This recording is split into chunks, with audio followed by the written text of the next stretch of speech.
Hey YouTube, welcome to the Subprime to Prime YouTube channel. Here, our focus is to get you from subprime to prime, and that all starts with knowing where you want to go on your financial journey. This channel is for information and educational purposes only and is not intended to be legal or financial advice. Alright, let's get into it. In this video, we're going to be talking about living beyond your means and the effects that it causes for your overall financial well-being and your credit.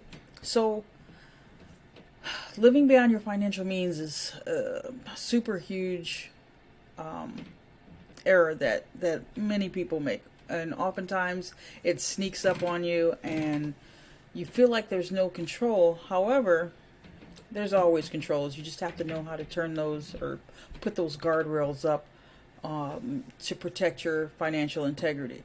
Okay?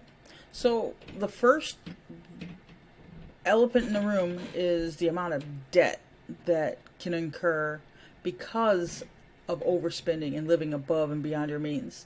So when you are shopping, when you are going out to eat all the time, when you're doing those things, now effectively if you have the money to do it and you have the cash in the bank to make that make sense, that's fine.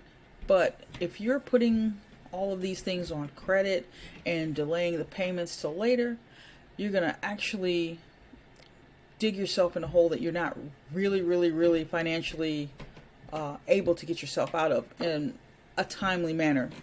So what you're doing effectively is, if you're paying for these things on credit cards, you're killing yourself with high interest costs and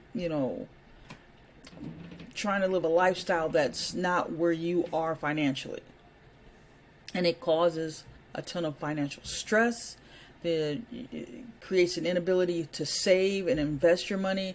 And then you have limited financial flexibility, meaning you can't make any moves without first, eliminating some of your debt to, fix a vehicle malfunction or a breakdown, or you have something going on with the house and you can't afford to get a plumber out there because you've already maxed out or capped out your credit cards, and you might end up depleting or running through your savings, or worse, you find yourself at a point where you've over leveraged and you have high utilization on credit cards and your credit score starts to tank.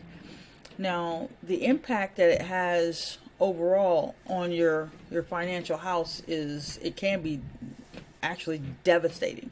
Now, what we're going to do is we're going to think about, why is it that we're spending in the first place? Now, that's something that most people don't on a day-to-day think about.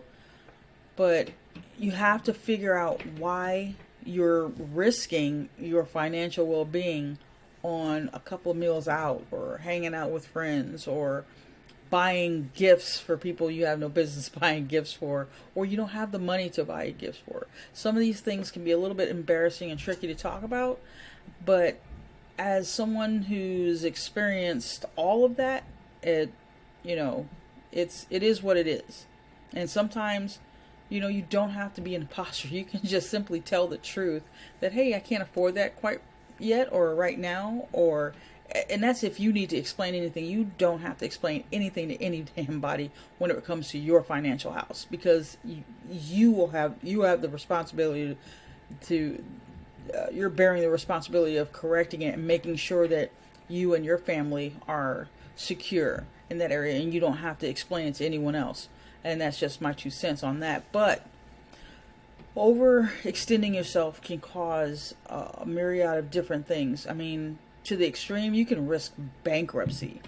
And clawing your way back from bankruptcy, it can be done. But if you think just getting out of regular debt is bad, just getting out of,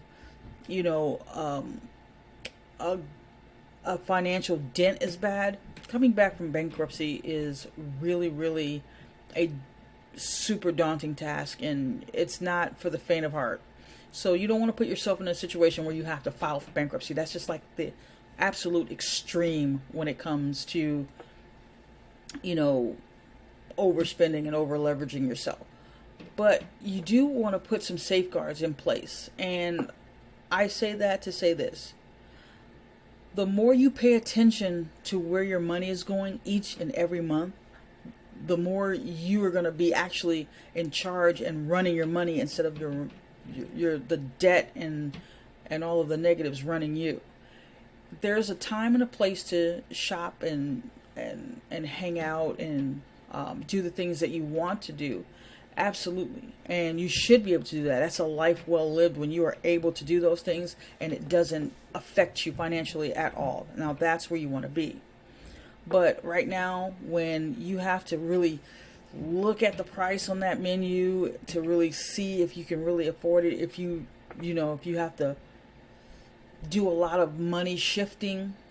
Now, I can understand if it's a huge purchase. So you're talking about something that's a few $1,000s, like you need to upgrade your electrical in your home or something like that, or your engine fails in your car and you have to debate on whether or not you want to get that fixed or go out and have to purchase a new car. I understand that. Those are things that have to happen if they're absolutely necessary.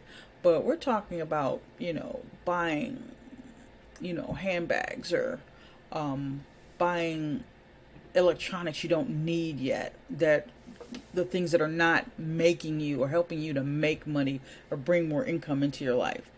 We're talking about those things that are just expenses that you're just throwing out there. But overall, the point of the whole thing is you want to actually live within the confines of what your budget will allow. And you don't have to budget forever. You just have to budget to get yourself out of, a financial, we'll call it a financial bump in the road for right now. But paying down high levels of debt and just actually living within the confines will go leaps and bounds for your financial journey or towards your financial journey. Now, one last thing. Speaking on the negative effects of, what spending can do,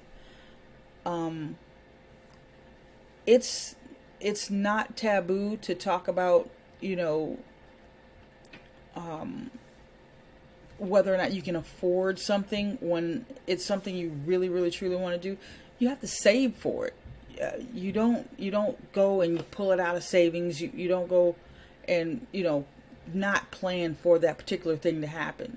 It is always, one of those things where people feel like, I'm grown, I can do what I want. Well, you can. You absolutely can. No one's denying that. However, it does come at a high price. And if you're going to choose between that one thing and that one moment in time and the overall effects of your financial house, I'm going to choose my financial house over a one-time thing just because you want it. Doesn't mean that you necessarily need to get it.